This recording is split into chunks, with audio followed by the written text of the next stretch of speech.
السلام عليكم، كنتمنىكم تكونوا على خير وبخير. نتوما كتشاهدوا معايا وصفه اليوم اللي هي كريب معمر، كيجي زوين، مقادير مضبوطه. فقط ما عليكم تتبعوا غير المقادير، يعني ما تزيدوا ما تنقصوا، وبنفس الطريقه اللي غادي نحضروه.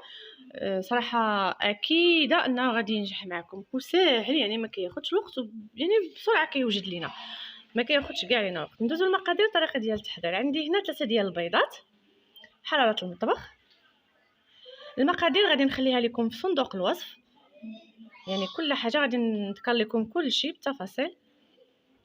هنا كنحكموا بشور الليمون فقط باش ننسم. ممكن ديروا الفاني، ممكن ديروهم بجوج. 3 ديال البيضات كيف ما ذكرت معكم. زدتهم بشور الليمونه.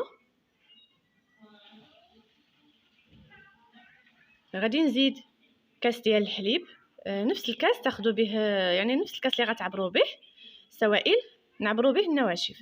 خديت هنا 2 كيسان ديال الحليب. من الاحسن الحليب يكون الا كان الجو بارد يكون دافي، كان الجو سخون عادي الحليب يكون. المهم حراره المطبخ. هنا ضفت معلقه ديال السكر سنيده، 3 ديال المعالق زيت المائده. صافي من بعد خلط ديك البيض والفاني والزيت والسكر، طحنتهم في خلاط كهربائي غير باش يتخلطوا مزيان. دابا غادي نضيف في الخلاط نفسه، غادي نضيف الدقيق. درت كاس ديال الدقيق ونص عامر شويه. صافي هذا هو القياس ديال الكريب. صافي غنطحن مزيان، هذا غير نخلط مزيان ديك الطحين مع مع الخليط، وغادي نكب في اناء. صافي خصو يجي بحال هذا الشكل هكا خفيف. وهنا عندي نص كاس ديال الماء غليان، ما تخافوش منه ما حتى شي حاجه، يعني مباشره كبوه هكا قليل ومباشره خلطوه مزيان بالفوي، خلطوه مزيان. صافي كندوزو مباشره كنطيبوه. كنسخنوا المقله على عافيه مهيله، تكون المقله ما كتلصقش ديال البغرير. صافي وكنكب هكا مغرفه ديال الخليط ديال الكريب. صافي وكنميلها في المقله. صافي غير تشد شويه راسها مباشره كنقلبها كيف ما كتشوفوا معايا.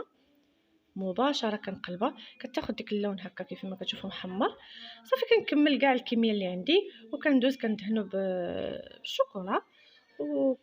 هادي دهنته بالشوكولا ودرت عليه اللوز محمر مطحون، والنصف الاخر درته بالكريمه، كريم شونتيي هكا مطربها، وزيد عليها اضافات يعني فرomاج، 2 معالق ديال النوتيلا.